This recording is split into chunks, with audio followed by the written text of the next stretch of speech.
last little bit of excitement over there that got public, he was involved in writing something. But it could be all well, that's right. You'll see the full turn-up announcement. Okay, it's 7:05, and for the limited people we got here tonight, after we had a successful meeting last month with Secretary Bott in Delaware, we were able to get some real good, I'll say, footage from the video. But the request tonight is, if you want to ask a question, make sure nobody else is speaking. Keep the cell phones off, because we're picking up everything that's said. So tonight we're having Secretary Lillian Lowery of the Delaware Department of Education speak to us about whatever you wish. The original request was an update on the waivers for No Child Left Behind. That's right. But there's also another issue with the Newark Charter, and also if you could touch on a couple of things that I know I've read in the paper. Maryland is now trying to shift the teacher pensions from the state to the county, if you have any comments. Delaware last year started shifting the transportation costs from the state to the districts. Whether or not you know if that's going to continue. You got the floor. Okay, thank you. Thank you for inviting us here tonight. With me tonight is Dr. Susan Keene Hammerstro. For those of you who remember State Superintendent of Public Instruction, Bill Keene, this is his daughter. So see that the family's still taking good care of our children across the state in public education. We will start off with the ESEA flexibility waiver. And of course, ESEA is the Elementary, Secondary, and Education Act. It was reauthorized in 2002 under President George W. Bush, and it was then renamed No Child Left Behind, because that's when we really put in rigorous accountability measures where every state had to give an annual assessment and track annual yearly progress, AYP, for every child to determine if students were really learning, and to determine if, as they progressed through the grades, they were on grade level and prepared to graduate from high school, college, and or career ready. So what we did was, in that law, determined by 2014, 100% of the children in the United States of America were going to be proficient. And we gave no differentiating characteristics, any leverage at all, if it were students with disabilities, if it were a student who had come to the country and was learning English for the first time, if it were a child of poverty who started out in kindergarten or first grade far behind because there had been no formal intervention or stimulation from 0 to 5. So what we had were statewide assessments that allowed for everyone to take the same assessment, from the gifted child all the way to the at-risk child, to meet the same benchmark. And as the time for 2014 neared, every state began to see more and more failing schools. For example, some of our high-performing schools where we have middle or upper middle income students, like in Appoquinimink, where they're doing phenomenal work. That could be a school where 85% of the children could be proficient and doing well, but because one cell, and a cell is a distinguishing characteristic. So if everyone in the school did really well, except students with disabilities, even though 85% of the students in that school were doing really well, that school will be deemed a failing school. And so as we got closer to 2014, it became more cumbersome to even think about meeting those goals, because we're getting closer to 100 too. So we're moving from 40% or 50% being proficient each year, gradually getting closer to 100%. And so as long as they were at-risk schools in at-risk neighborhoods failing, everyone said, oh, those poor kids, they aren't learning. But when we started having high-performing schools where the majority of the students were doing well, failing, someone said, we need to step back and think about this. Number one, if a student is a student with a disability, we certainly are going to push that child and have high expectations for that child. But the child has an identified disability. Are we not going to take into account any of that? And so when Secretary Arnie Duncan became secretary, having been in Chicago public schools where he saw the gamut of everything, but a lot of students that were doing well in schools that were doing well, but deemed failing schools because some children were not meeting this kind of artificial benchmark. And then we had those schools that were failing miserably, and it was hard to keep schools and with good people, effective teachers and leaders, because instead of looking at how the children were growing, we were just looking at that benchmark. And so people were like, I'm not going to go there, it's going to be impossible for me to do something. So we started having a national conversation about what is fair. And what is fair, we all decided, was that if a child comes to school, I don't care if it's the smartest kid in the class or the kid who's most at risk, at the end of the year, a parent expects there to be some value added. So how do we grow that child? And it's going to be easier, so people would think, oh my goodness, well no one will want to go to low performing schools. Yes, they would, because it's much easier to grow in a low performing school because there is a ways to go. So we can align the curriculum and teach them what they need to know and they can grow. Where we have more difficulty growing is at that high end, when those children are already performing in the 85th and the 90th percentile, because we start getting, it's harder to move when you get closer. So we start looking at growth for those who had a long way to go. We start looking at status. And when we look at growth, we say, let's grow that child. So, for example, if you have a child that comes into the 8th grade that's reading on the 5th grade level, the likelihood, unless there's something miraculous going on that we just missed, the likelihood of that 8th grade student reading on the 5th grade level being on 8th grade level at the end of the year is a little difficult to even imagine. But if that student came into the 8th grade reading on 5th grade level, and at the end of the year, that child is now reading on the 6th or 7th grade level, that's a year, 2 years worth of growth. The child deserves some credit for that. The teacher deserves some credit for that. So let's look at growth. And if we have a student who came in at the beginning of the year, who, if the scale for assessments are 1 to 4, and that child was already at a 3 and was proficient, that child's parent then expects for that child to get a level 4. Because I don't care that my child is gifted, I'm sending them to school every day, I want them to benefit from an education. So when we stepped back and took a look at that, we also said, well, let's look at growth and making sure that there's value added for our students who are our high-performing students. We thought, okay, then we might get back to the same place we were, because if we looked at our baseline data, and Dr. Haberstroh will talk to you more about that, if we look at our baseline data, our students with disabilities are performing here, and our gifted kids are performing here. So even if we look at growth or status, we still have to reconcile that, because this child is a child that we know is going to be college and career ready. We just have to help them think with their higher order thinking skills so they can do whatever they want to do. And this child really needs some requisite and prerequisite skills just to get on grade level.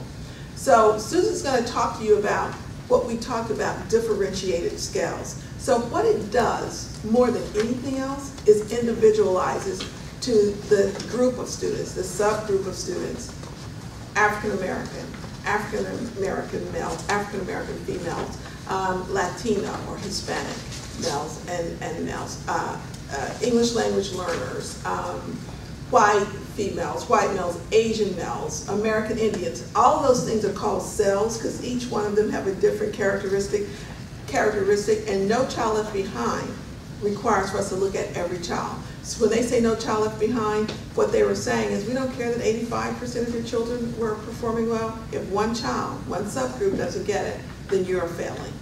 So we're going to step back for a minute and bring common sense into the conversation. And at that point, I'll turn it over to Dr. Haberstroh so she can talk to you about how we're trying to do that. Great, Thank you. thank you. I hope everyone has a handout. Hopefully, there's a lot of information on there, so I don't expect you to read it before this presentation. But as Dr. Lowery said, this is an opportunity that we've been given by the U.S. government, from the U.S. Department of Education, to take a step back, looking at the federal law which was No Child Left Behind, which was the reauthorization that Dr. Lowery was talking about in 2002, and reflect on how we can actually take pieces of that so that we can make changes that can improve schools that make sense. As Dr. Lowery was saying, that this target, 100%, this annual measurable objective, 100% of kids, no matter what the subgroup, being proficient in 2013-14, I mean, as we were getting closer, it started being apparent that not all students were going to be there. But no matter what school you are, if you missed one subgroup, you were treated, and let's say one subgroup or 20 subgroups, you were treated the same. So this is really an opportunity to kind of differentiate how we're treating schools, and that's what's really important, and really what we're calling schools. As you drive around the state, you see that schools have superior, commendable, academic watch. With our revisions, we're kind of moving away from that. And part of that has to do with the fact that because of the system, there were some inequities in the system. And so we're thinking with this application that we've provided to the USED, United States Education Department, that we can address some of that. So we were provided this opportunity to submit an application for this flexibility, and it was due in February 28th, on February 28th. The expectation that we are hearing from the USED is that they're going to try to get us to an approvable application. So what does that really mean? So there were 4 principles within this application. One was that you had college-ready standards and assessments. The second was that your accountability system was fair and it was providing an incentive for schools to do well. The third was around effective teachers and leaders. And the fourth was reducing burden at schools. You know, what are we doing? What are we requiring of schools that really aren't adding anything to the value of the kids' learning? So with our Race to the Top grant application that we had received back, gosh, March 2000. March 2009, 2 years, we're right at a 2-year anniversary. A lot of what was required in this flexibility request were aligned with that particular grant. So the state had done a lot of work around the new assessment. As Dr. Lowery was talking about, this assessment that we have on board now is measuring this individual student growth, which is really, really helpful. Whereas before, the DSTP, I'm sure you've all heard about the DSTP, it was done once, the end of the year, and by the time the scores came back, the teachers really didn't have the opportunity to go back and reteach and figure out what they could do to bring their kids to proficient. So we've got the DCAS, so that's a really nice new assessment. We also signed on to this, the Common Core Standards. This is standards in English, language arts, and mathematics that approximately 46 states have signed on to this Common Core. So we're really looking at nationally what are the standards that all kids should know and be able to do. So that was one piece that we were moving towards because of the Race to the Top grant, the work around that. The second, which was the harder, was determining what we were going how we were going to support our schools and identify schools, and I'll come back to that in a second. The third principle was effective teachers and leaders, and we were required to have an evaluation system that took into consideration student growth. And I don't know if you've heard the conversations about what's called the DPAS. It's really the Delaware Performance Appraisal System, the DPAS system. Takes into consideration student growth. That has been in place since around 2006. However, in the last couple of years, there have been some changes to that particular regulation. And there's a lot of work around the state on that particular piece. But again, that piece, the benefits coming out of the new DPAS system is really how can we help teachers to identify their strengths and weaknesses so that they can make those adjustments so that they can address the needs of their children. It's all about the students. It's all about ensuring that our kids are proficient and graduate college and career ready. I mean, that's That's ultimately the goal, the vision of the Department of Education is that all of our students graduate college and career ready with the opportunity to choose their life's course, whether that's the military, whether that's a trade school, whether that's college. And we live that. I truly believe we do live that at the Department of Education. So the second principle is really about this accountability system.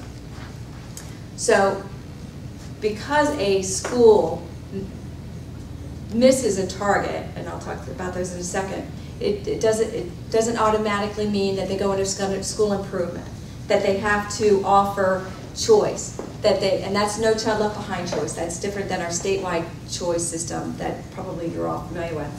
They don't necessarily have to offer supplemental education services. So the piece that's really critical, we believe, as in this second principle, is the change in the annual measurable objectives. We had 3 options. One was to change that year of 100% proficiency from 2013-14 to 2019-2020. The other was to cut the achievement gap in half by 50%, equally over 6 years, and the last was to whatever the state came up with. We chose to go with the option of reducing the reducing the percent of non-proficient students by 50% in 6 years. Let me give you an example. So you have a subgroup that starts out at 40, right? 40% of the students are proficient. So you have 60% of the students who are non-proficient. So what we need to do is take that 60, cut it in half over 6 years, so that after 6 years, you have 70% of those students at proficient. The beauty of this is that the baseline, the starting line, is where those students are. So that as we looked at the data, and actually there's a really good graph on the second page here. So we've actually got the starting points for the different subpopulations, and then we've actually got the end, where they need to be in 6 years. And where you have the wider gap here, you're closing so that the groups that are further behind, they have to make further gains. But at least it's not that they have to make this real steep step so that everyone's at the same. So again, it's kind of, sure. Can you just briefly read what they are? Oh, sure. I'm going to put my glasses on for that. We've got all students, American Indian, African American, Asian Pacific Islander, Hawaiian, Hispanic, white, multiracial, which is a new category that went into play, I think, 2 years ago. Don't quote me on the number of years, but it's relatively new. The English language learners, students with disabilities, and the economically disadvantaged, those students who are free and So Susan, could you just probably walk them through students with disabilities? Sure. And we used it, just to Dr. Havershaw's point, we started our new assessment in 2010-11, so we used that as our baseline data. Because as she said, for the first time we had an assessment where we could test students at the beginning of the year and chart their growth throughout the year. So that's what she and her team used as the baseline data. So if you're looking at let's look at the students with disabilities in this first graph. So the baseline is 30. So that particular subgroup needs to be around 65% over the 6 years. So this is their target this year. Their target's going to be different than these other subgroups of populations. And then there's a different one for reading and a different one for mathematics. Again, because it's starting at the baseline, where they are based on those 10 or 11 assessments. And I know you understand this clearly, but before what we were saying is these students with disabilities who were around 30% proficient, and if you look at the Asian students who are up there around 82 or 83, we were saying that those students were going to perform the same on a test. That by 2014, these students with disabilities were going to somehow miraculously start performing as well as the Asian students were. And it was unrealistic, and it was frustrating for the students, and it was frustrating for the teachers. It was not realistic or achievable. Exactly. So if in fact we don't get approved for our application, our flexibility application, which we don't believe is ever going to be approved, that the target would be for all subgroups about 66.5%. So for some of these groups, that's okay because I'm already there. But for some of these groups, I might as well just give it up because I'm not going to make it. It's not realistic for my particular subgroup.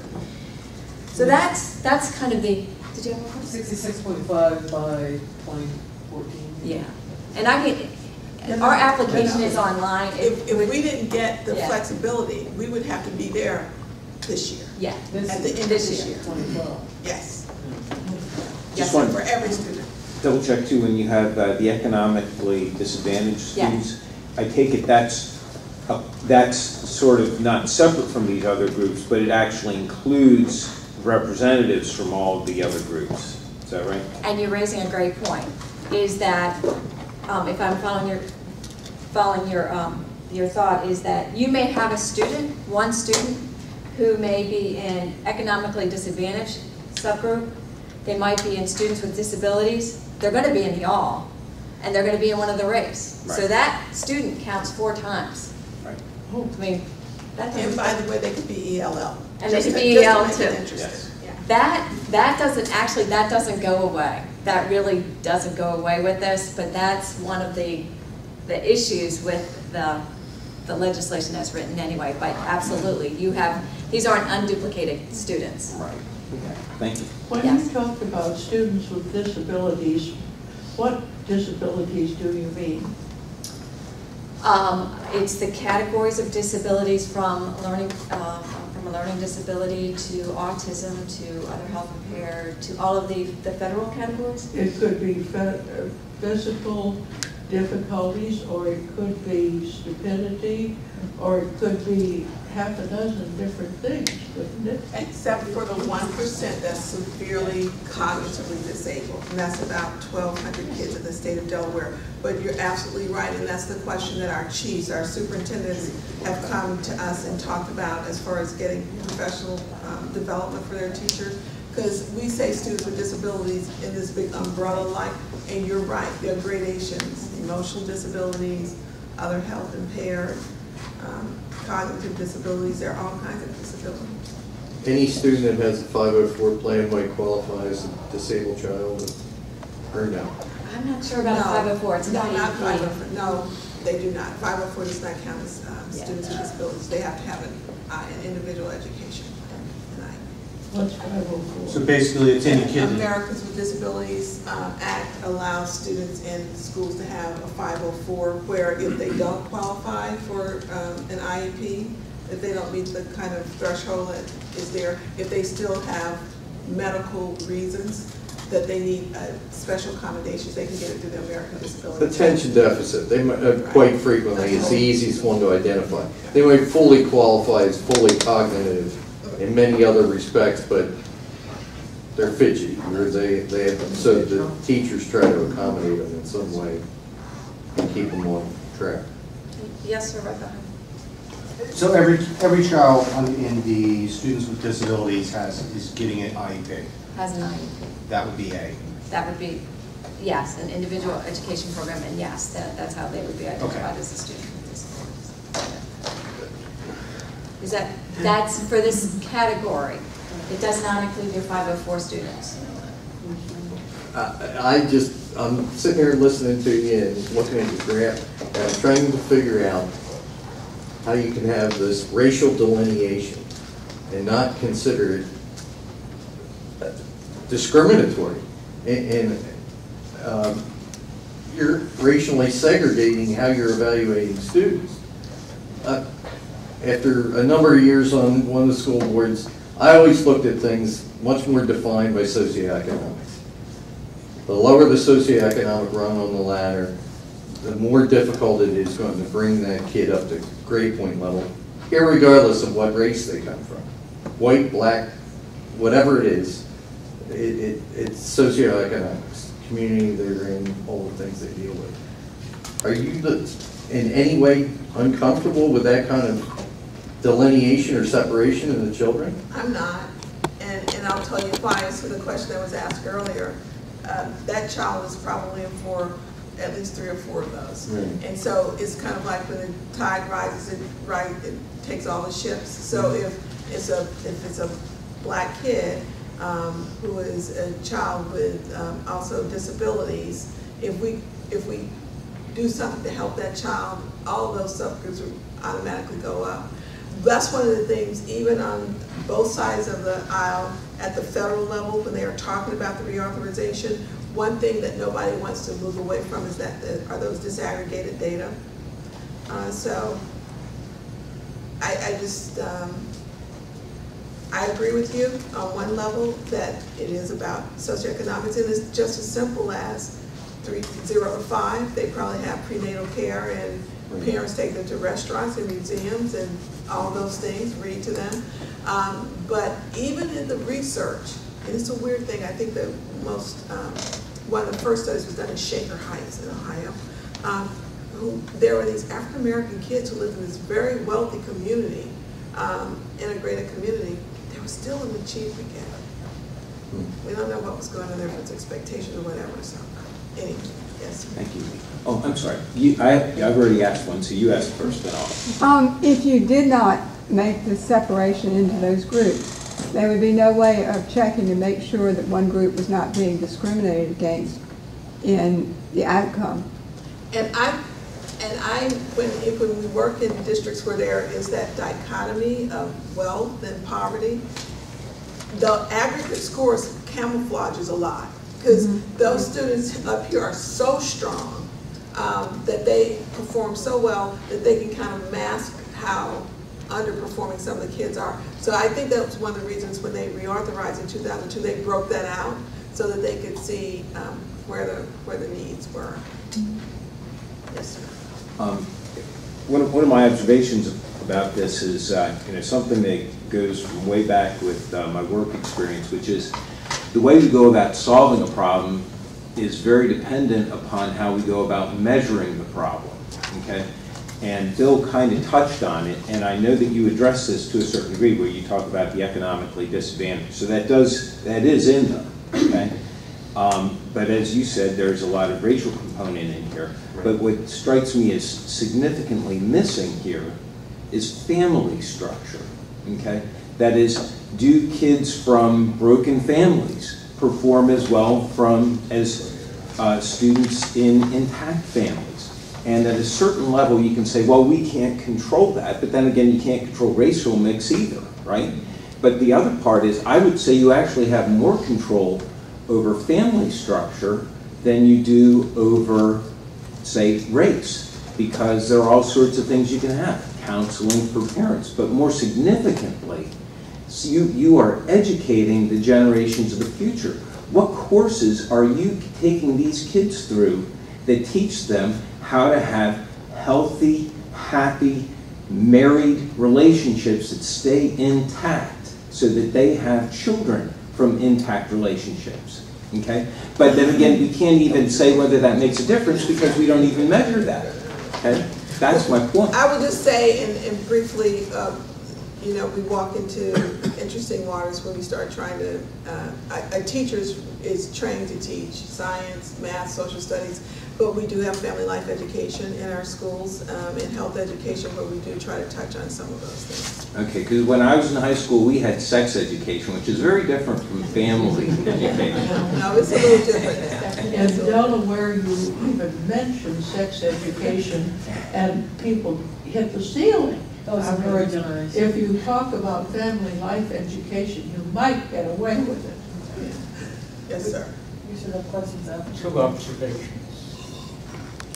40 years ago, when my children were in elementary and middle school, my perception was that teachers opposed anything that smacked of measurement of performance, either performance of the children or performance of the teachers. Sure. And as an engineer, I objected vehemently to that posture. There are lots of things in engineering that we measure. when we don't know what it is.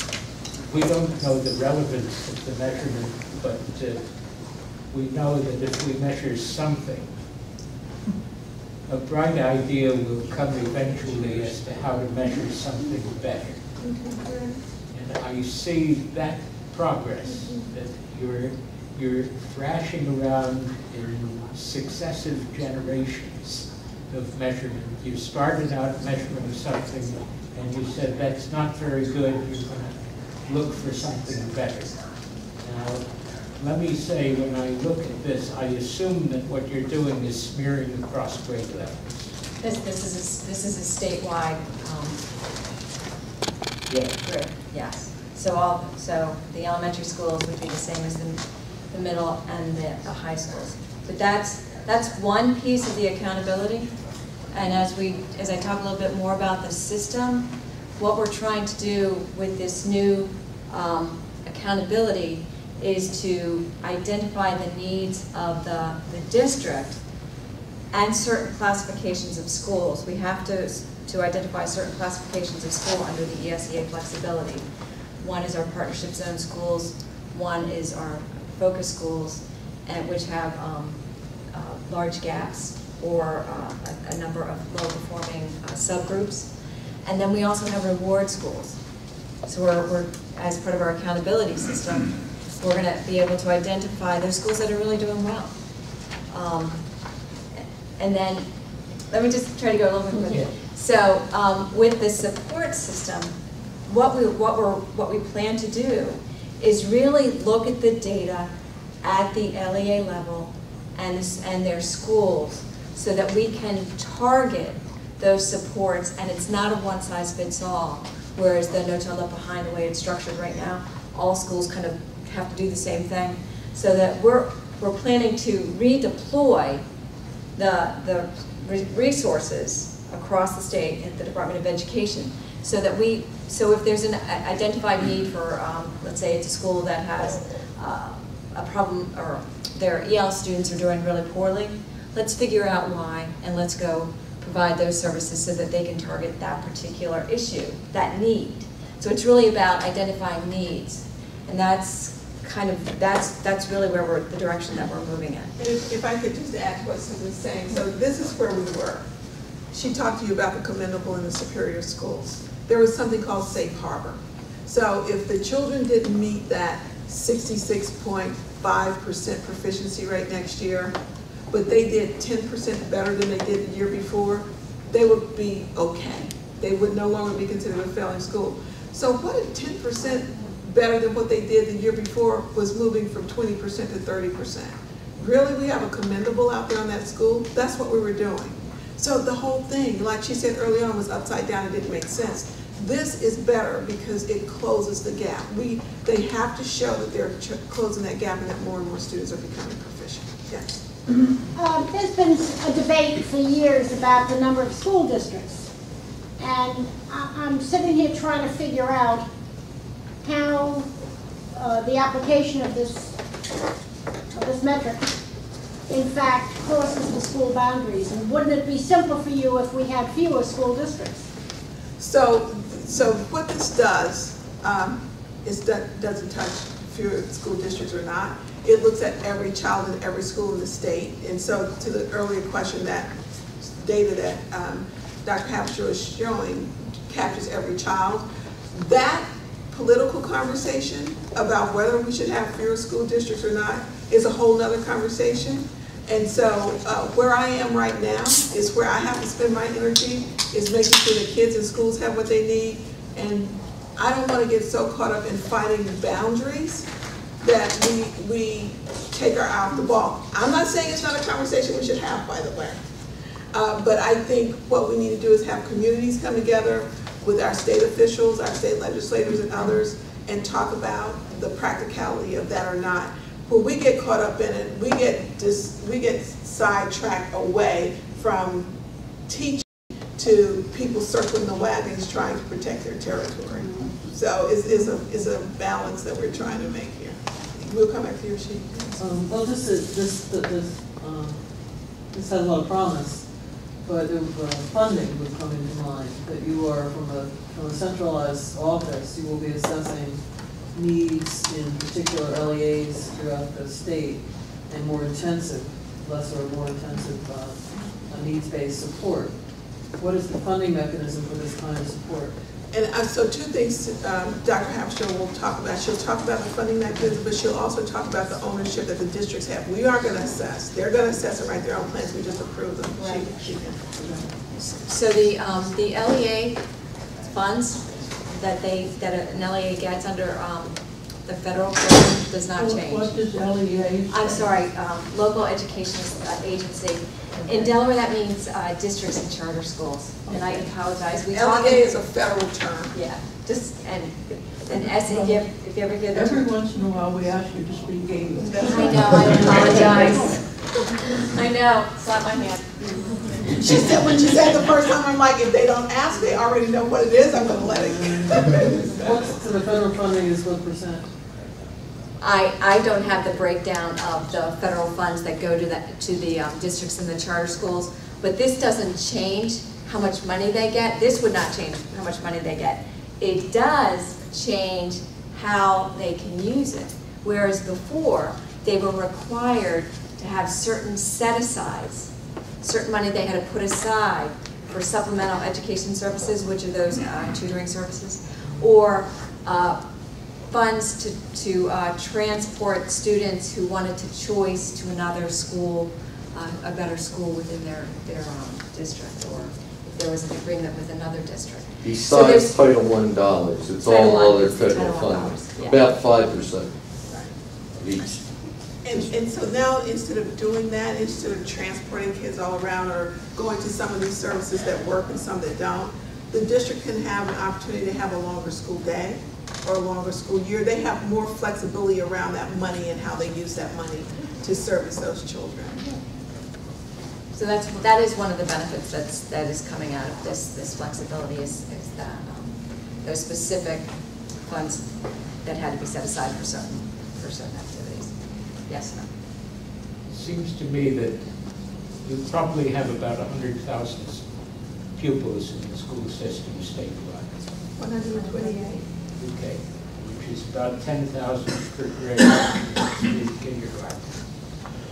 That's a pretty exciting sample size. That allows an awful lot of statistical work, multiple regression and all that. So much has come out of medical data. All sorts of coincidences have been discovered, things that happen together. Funding was mentioned a few moments ago. Obviously, everybody is in favor of improving performance, and everybody would like to know where the performance improvements are accomplished, at least cost. All kinds of regression opportunities to explore further, measure further what the performance is and how much it costs for what increment for which group. Are you doing that kind of thing at that depth? Do you want to talk about our data system? Yes, so the short answer is yes. And we are contracting with several people. There's this concern called Education First that's doing this at the United States Department of Education about helping us even pull schools together about high performance schools, low performance schools, and how we service them. And then we are also, through Longwood Foundation and Rhode Island Foundation, a recipient of a Harvard Data Fellow. And so Harvard is going to be sending someone in to work with 2 people on the ground here in Delaware that are being trained to do that, to look to kind of disaggregate all these data and figure out what it means. Because at the end of the day, someone said earlier, the race to the top funds will phase out in 2014-15. And so we talk about sustainability all the time. So what we're trying to figure out is what Dr. Hapshaw said early on. What is it that we're doing that's really not getting bang for the buck? Let's stop doing that and focus on replicating what really works for targeted areas. What works for at-risk kids may be completely different from what works for high-performing kids.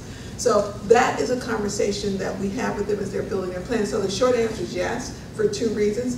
Number one is because it's practical, like you said, and if we're gonna sustain this, we need to understand it and know how we're spending our dollars and how to get the best value for our dollar, best return on our investment. But the other is because Delaware led the nation in this whole Race to the Top application, they want us to be able to work with other states to say, this is how you can replicate it, because we know that these 3 things work.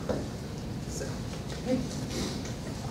My friend Coralie Pride wanted to ask the question that supposedly each school district is supposed to report its spending in the same fashion on the same form, and they're not actually doing that, and nobody's making them. Can you speak to that issue? So I can tell you, they are uploading the reports every month.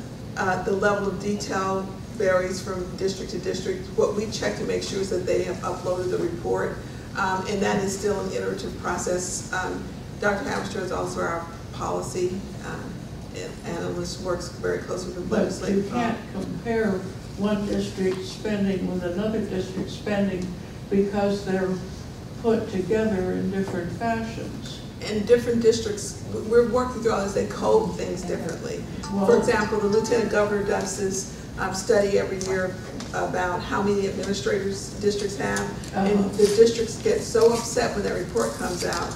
But some people code their speech therapists, some people code their educational diagnosticians as administrators because they use those administrative units, and they're not really administrators. So there are a lot.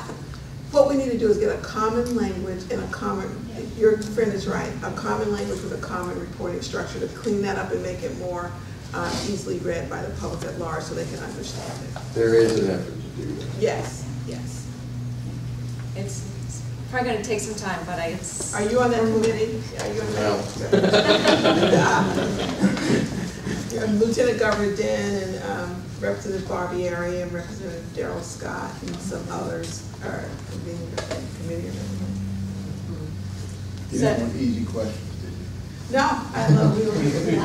I do this. Why don't we let them finish their presentation? Then we'll handle it another 20 minutes. Okay. So really what we're doing is we're taking this opportunity to organize our school districts and our charter schools based on their performance, and not necessarily just that this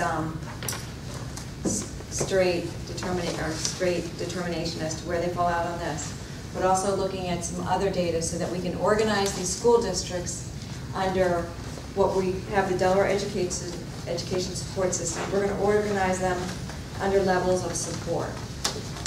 Minimal, moderate, and advanced, and intense.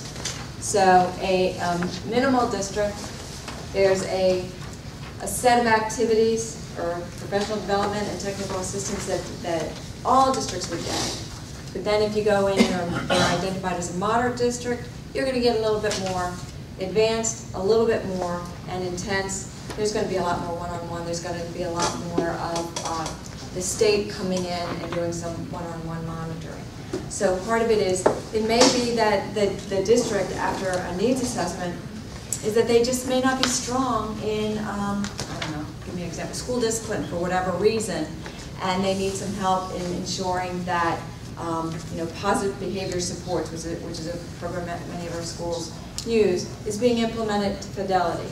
So it's that type of targeted resources, and it's we're excited about it at the Department of Education, because we know that when we go into a district that we know what they need, it makes our job a lot easier. And to be quite honest, I mean, they're a little bit more receptive when we're all agreeing on where the needs are. So it's back to the whole data piece. We've come a long way in the data that are being collected and reviewed. Yeah. And this is really How about an example of data, or of going into a district and using what you've learned to do what?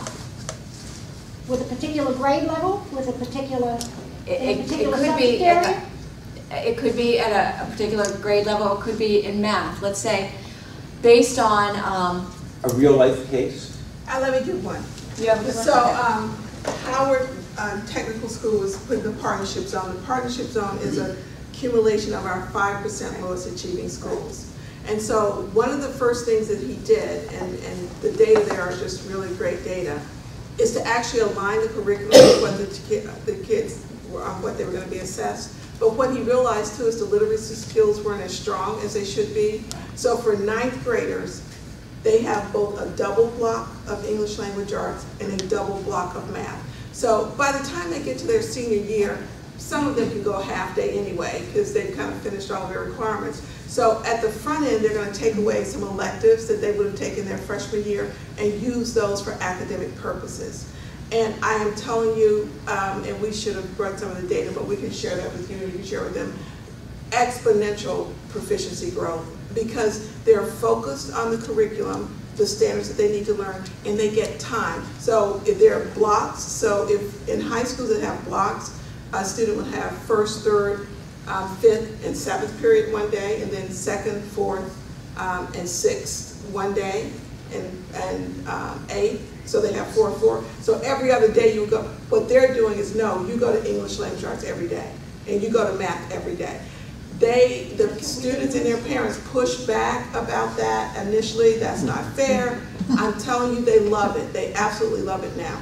Another thing they're doing at that school with students with disabilities is that they have a block that's built into their schedule instead of just a double block where it's called a preview block. If they are taking, say for example, biology, and that's hard for them, they are scheduled into that preview block. So before they go to biology that day, the special educator previews for them what they're going to see when they walk in the classroom. Really smart. So when they walk into the classroom, they're not overwhelmed. They have a pretty much of a sense. So those are the kind. That's just one example at the high school that's great, getting great results that we see. I hate to tell you, but that's what we did 30 and 40 years ago. Well, you know what? The thing of it is when, can I tell you this just honestly?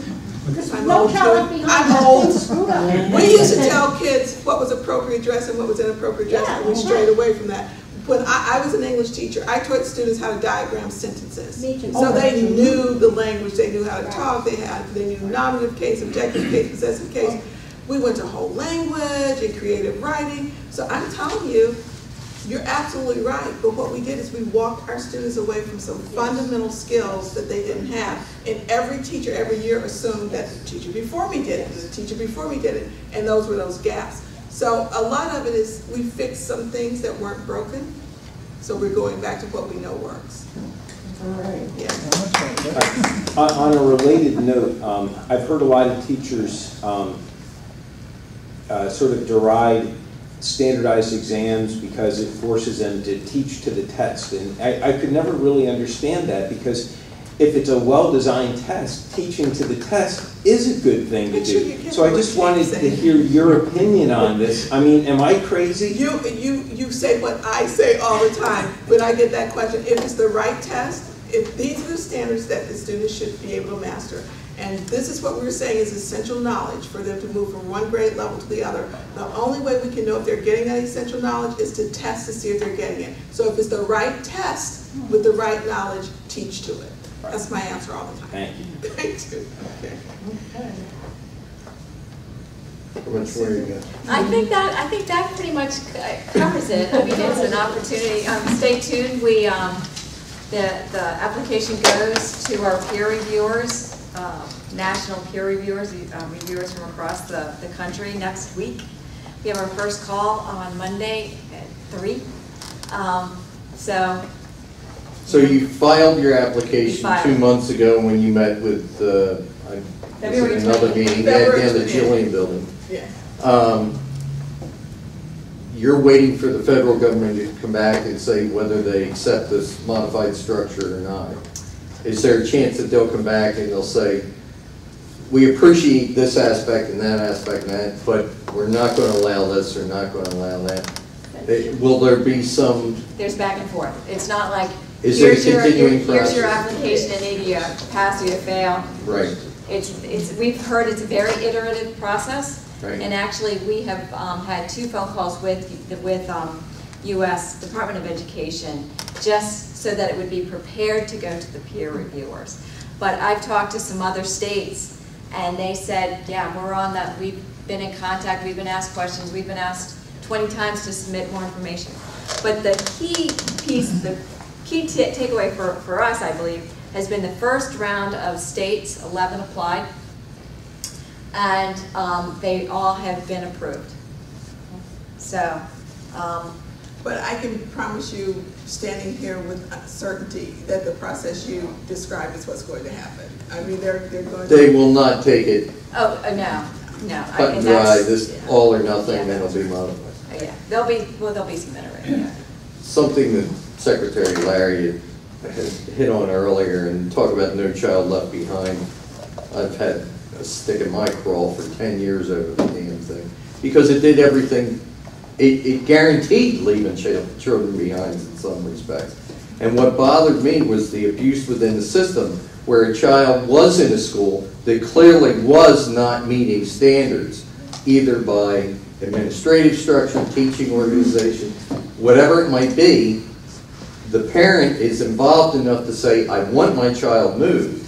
And the school district has an opportunity that the failing school from a year ago or 2 years ago that is inching up from the bottom, rather than the district allowing that child to choice to the best school in the school district, we'll let them choice over the school that's on the mend and improving slightly. And in the end could actually be performing still below the other one, but they're showing a positive rather than a negative, and they consider that an optional choice to improve the children's system. I was incensed by that when it got implemented. And I will tell you what happens with what narrows the choices is that high performance school you're talking about. There's probably standing room only in it already. And the seats probably just weren't available for other students to go in. So they went to the next high performing school. Well, yeah. I come from Ray Clay, and if you know look that. at how, I know exactly how. And schools, right? my older two went to Dickinson High School, but I was recently off the board, and I knew enough board people, and they were taking care of Dickinson a little better than I think that they did subsequently. My youngest, on the other hand, is a cat, so, and that's the top performing school in the state. Since you're wrapping up the application, can you touch on the Newark Charter School situation? So here's another interesting situation where we have a phenomenal school. They're just really high performing. They're doing everything well. They have a preference. They were chartered with a preference of 5-mile radius, and they were renewed twice by the department with a 5-mile radius because as they were coming on board as a new school, they were also looking at state code and law, and the state of Delaware has a Neighborhood Schools Act law. And so when they built their catchment area, they built it around developing a neighborhood school. When it was K-5, not a problem, because everybody wants the kindergartens and those kids to walk to school if they could. They want them in their neighborhood so parents and grandparents and everybody else can kind of be there with them. When they expanded to K-8, and that was in 2007, and as our superintendent Christina, and that's right in the middle of our district, and there was like another 800 to 1,000 students that left. A little bit of angst about that, but not so much. Now that they want to expand to a high school, there's another dynamic, because those schools would leave the Newark Charter School, and those who stayed in public school either went to a Botech High School or they went to Newark Charter to something called the Cambridge program. It's a high-performing program. So the analogy I gave to two people earlier is 3 of us live in the same neighborhood. And if there's a school where maybe I'm not completely satisfied with exactly everything that happens there, but if everybody in my neighborhood's going, it's okay, we're all in, we'll support each other. But now if there are 3 of us living in the neighborhood and 2 of you decide that you're going to another school, that leaves me out there by myself. And so what that makes is parents a little bit nervous. It's like, well, now they're breaking up the group that was together, and now my child is going to go to a school where they may or may not have kids because, friends, because remember, the school district has more than one middle school, so you have kids coming from middle schools from different places. So, first of all, give kudos to Newark Charter for having phenomenal schools, one of the top schools in the country. Some person has said it already tonight, and some will say, well, it's because it's a 5-mile radius and they're getting the best and brightest kids, and that's why they're doing so well. That could be true, but there are a lot of schools who have best and brightest kids and they're mediocre. So I mean, something good is going on at Newark Charter. But what happens is, the question is, so what happens to Newark High School? If these students peel off now and go to a high school there, the kids who are there are going to be phenomenal kids, whatever kids are left there.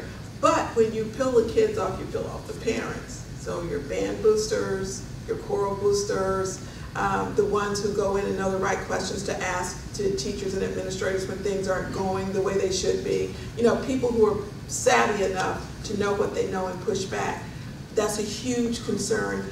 Not so much for, I think for everyone, but I think it's just as disturbing for our suburban parents, if not more so, than it is for our city of Wilmington parents, because they see really strong partners who have been in that school with them for years, possibly making another choice.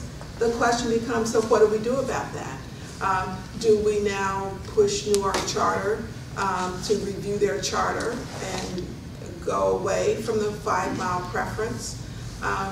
They haven't done anything illegal. It's a matter of sitting down as a community and deciding together as a community what are we going to do.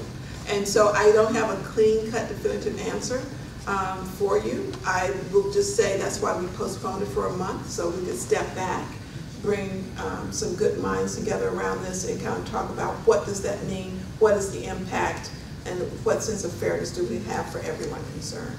I think the problem is that it's the inequity, not just the 5 mile is a concern, but that they haven't had any kind of, there's no opportunity really for the, what do they call them, kids that eat a lunch. And so that would naturally have parents not, you already have a problem with probably low poverty parents not being as involved as engaged for whatever reason. So you had that, and then the whole idea that charters are public schools, but they also are selective enough that they can kick out a discipline problem. They end up back in a public school. So, you know, sure it's a great school, sure it's one of the top schools in the country, but the problem, I guess, is that you really can't compare that fairly when there's no level playing field as far as regular public schools, in my view. Yes? I haven't looked at the numbers lately. I taught at P.S. DuPont High School when the whole desegregation issues were coming up. It went from white to black in 4 years. You had a rich community that began to go elsewhere. We were involved then with the desegregation of Newcastle County schools, and the problem is they took the high school away from Wilmington. Now that the population is more diverse throughout the county, you need to put a high school, a quality high school, a charter high school in the city of Wilmington for the Wilmington kids. We have a charter high school in the city of Wilmington. Well, you have 2 of them, and they're crowded. You need another one. You need something for the Wilmington kids so they don't have to get on a bus and go to Newark. And technically, what people don't know, and I just say this just for a point of information, Cab Callaway is not a charter school, it's a magnet school. Yes. Yeah. Charter school of Wilmington is a charter, but Cab is a magnet school. Yeah. I like to make sure people. But you know, the feelings among the people there in Wilmington, and I know a lot of them and see them, is that they took our high school away. Yes, sir.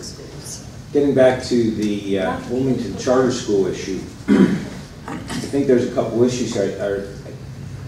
Basically, some putting the cart before the horse. And what I mean by that is, you know, there's talk about, well, of course Wilmington Charter School is doing so well. They get all the best kids, right?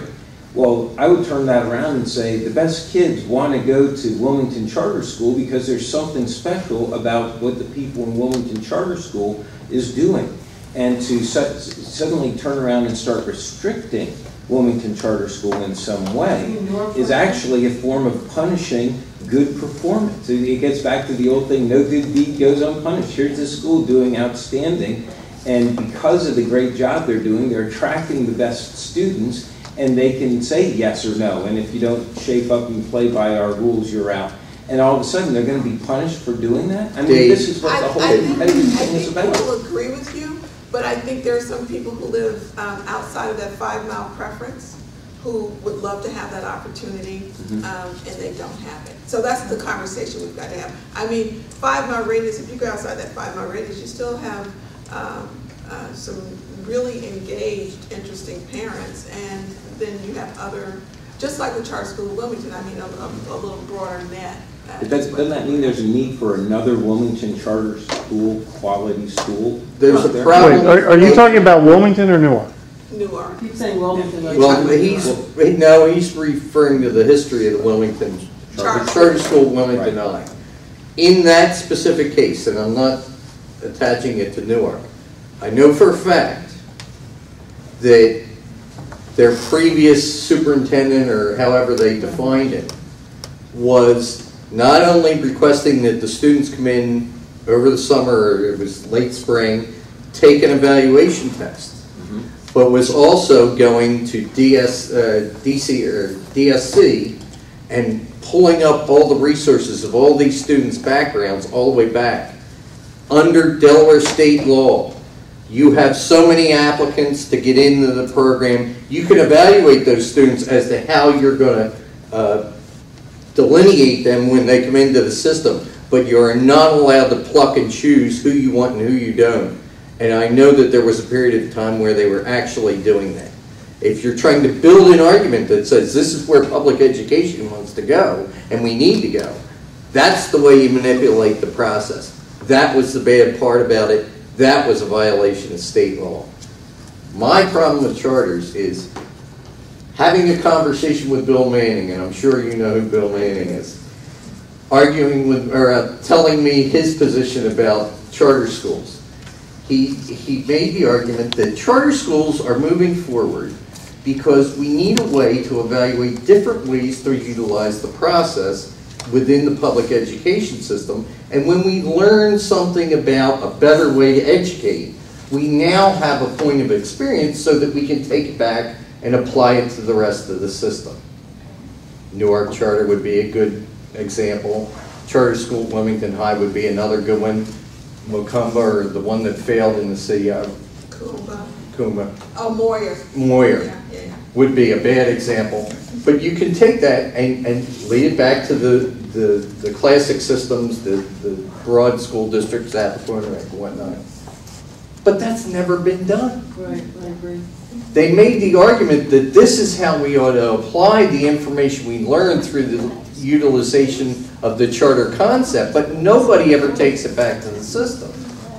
And what probably needs to happen in Newark and or Christina, and you would know better than I, is that you come up with a high school program that is reflective of the methodology that has been utilized in Newark Charter, and start a magnet program within Christina that reflects that approach to education, and draw those children back into the main system. And so I think a part of what we're doing with our ongoing improvement for public ed is educating people about what they can and cannot do, because districts can do that now if they want to. Like, for example, with Glasgow High School, it was also a partnership zone school. They put academies in there so that they could try to attract kids to different. So there are ways that districts could behave and build. And as Susan said, they get to write their own plans. We have to help them be creative in how they build those plans so they can do some of the things that you're talking about doing. Help them to kind of be creative. Our business community paid for, when the districts were writing their plans for turning around their schools and or improving their schools, to let them, they were willing to pay people to go anywhere in the country where people had done the kinds of things we're talking about, just to forget about what we say, but go in there and talk to the teachers, talk to the principals, talk to the superintendents, find out how they do it. So we're becoming more educated about how to do those things so that we don't keep doing what we've always done and get what we've always done. So we're getting there. And by the way, with this process with Race to the Top, I think for the first time ever, Susan may remember, we actually had charter schools and traditional public schools in the same room together talking about strategies and sharing. And it was pretty powerful. So tearing down those brick walls so that we can do what we're supposed to do, learn from each other. It has been a powerful experience. So, Thank you. thank you.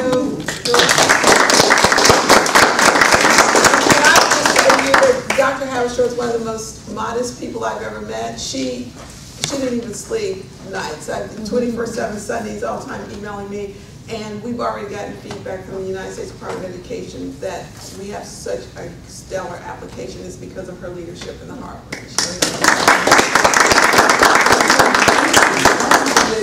WGMD radio just reported that Duncan is coming on Friday. Where is he going to be, in Dover? At the Carvel. At the Carvel in Wilmington. Okay, do you know what time?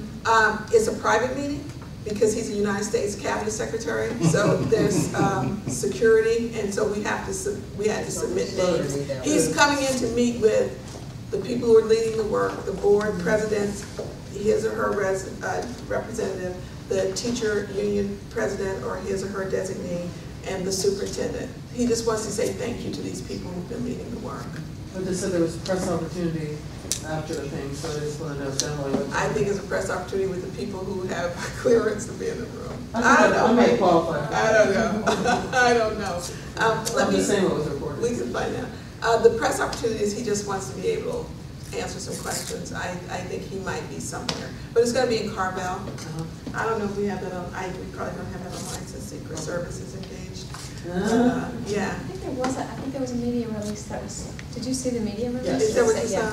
Yeah, Allison did put something. I mean, I know people know he's coming, I just don't know about access. Let's maybe call the department tomorrow and see if that media piece is open, because once he finishes whatever he does and walks out, he might.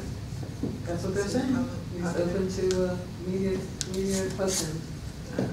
I think they meant the media, but anyway, call and find out, so I don't want to give the wrong answer. Thank you. Thank you.